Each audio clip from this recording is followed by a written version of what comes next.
Whether it's raising kids, caring for an ill parent, or just struggling to get by, sometimes life gets in the way of your ability to work towards completing the big ideas of your imagination.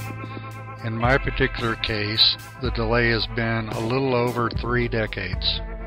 So when I finally had an opportunity to really build something, I warned my wife that after I completed the overhaul of the staircase, I wasn't going to stop there. I've had a few projects in mind for many years now, and it's time to build them beyond the size of models, if for no other reason than to find whether I'm crazy or not. I'll be showing you 3 models that have been gathering dust for decades later in this video. But first, I need to clean off the roof and rebuild the walls of my storage space, which will now serve as my little shop.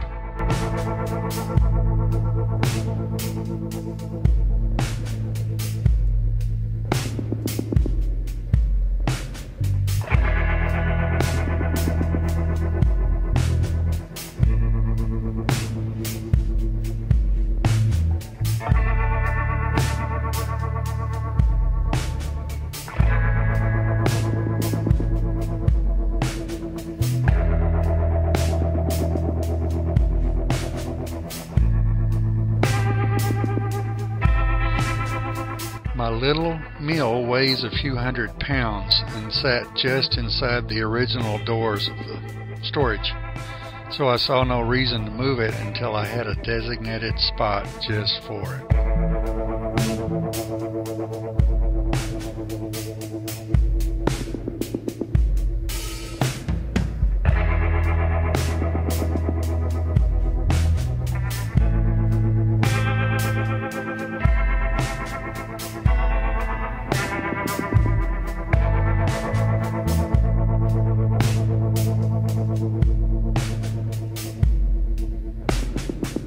Now the mill has little adjustable feet, so there's no reason to level the base. But the lathe is bolted to the base, so I built the leveling capability into the feet of the trestles.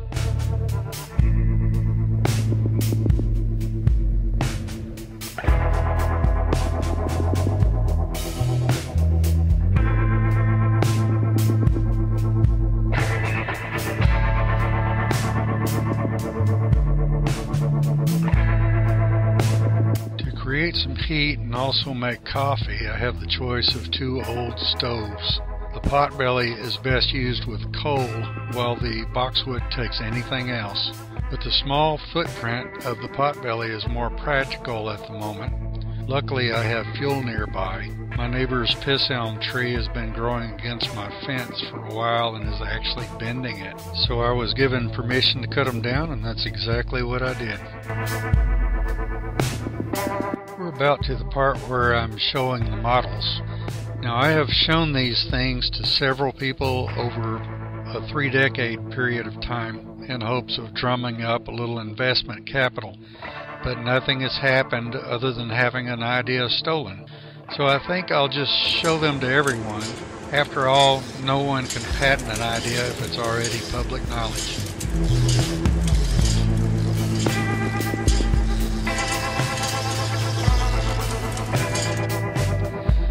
Made from pieces of power drink aluminum and coffee cans, this cute little turbine was designed and assembled to turn as the air filter blew on it while I waited for customers as they shopped.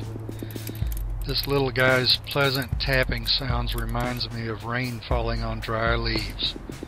But when I built the full-size version and set it in the wind, it sounded more like someone playing the old Safari song Wipeout on a drum set made of trash can lids.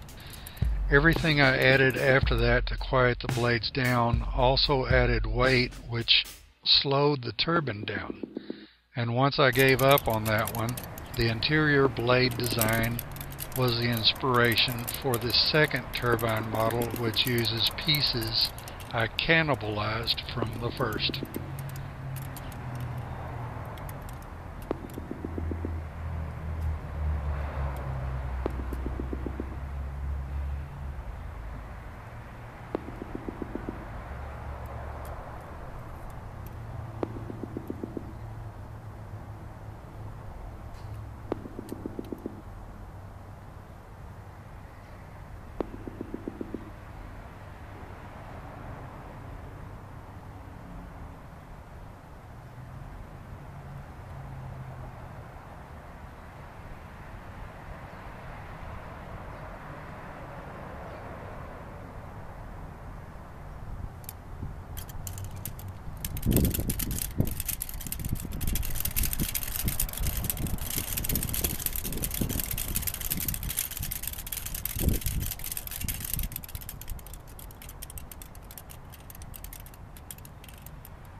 Well, you've seen the full-blown version of this. Here we go.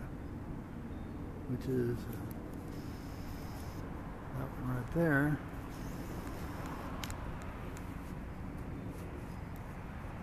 This one has something that that one doesn't have. This has a magnetic bearing. It uses I showed this to a fellow about 10 years ago. He promptly took the idea and went and got shared it with some other people who built a turbine that did this and tried to patent it. I don't know whether he succeeded or not. But this is a speaker magnet. That is one speaker magnet, and this one is another speaker magnet, and they are set in there in a way where they oppose each other. If I can get that back on there.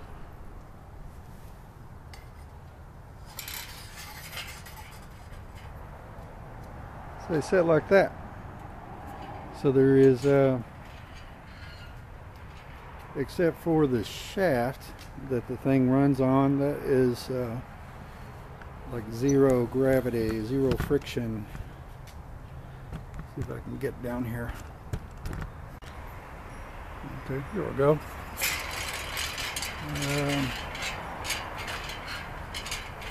Let's take a look under it.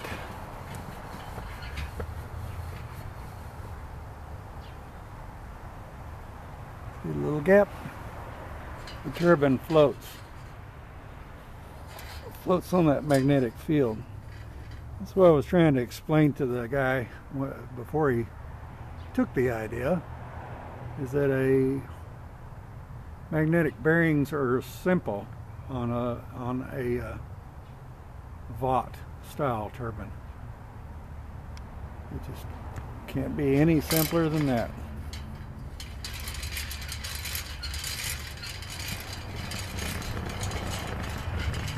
If I had some wind, I could show you just how fast this thing can go.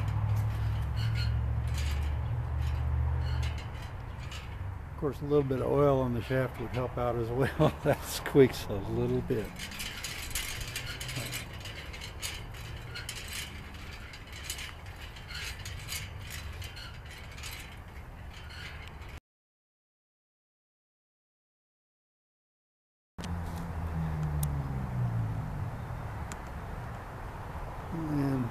And of course, this would be the granddaddy of them all.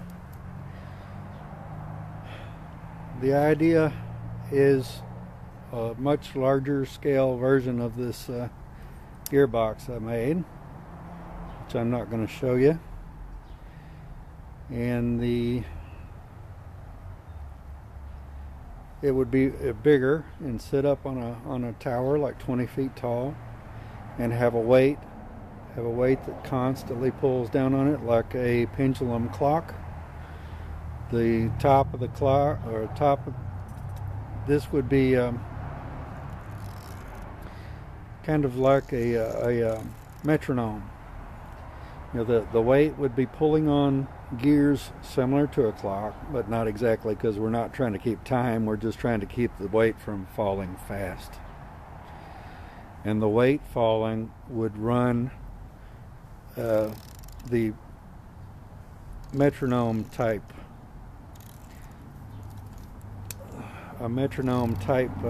pendulum, where you have a weight on the top, not necessarily on the bottom. So it would try and fall this way and fall that way and fall this way. So it would add a little torque to it as it goes. So it would help actually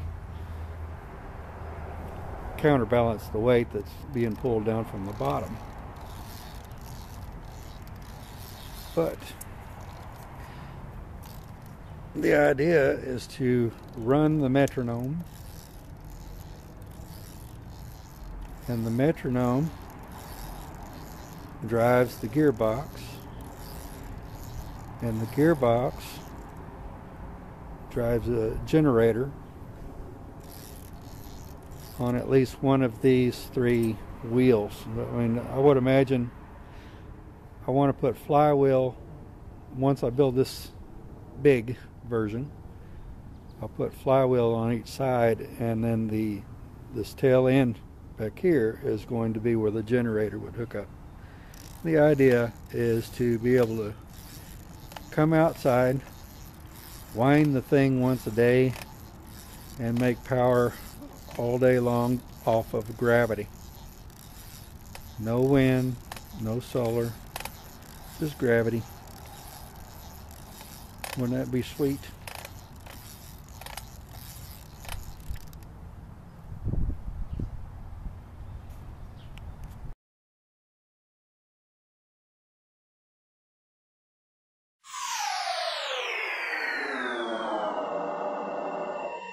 Who'd have thunk it?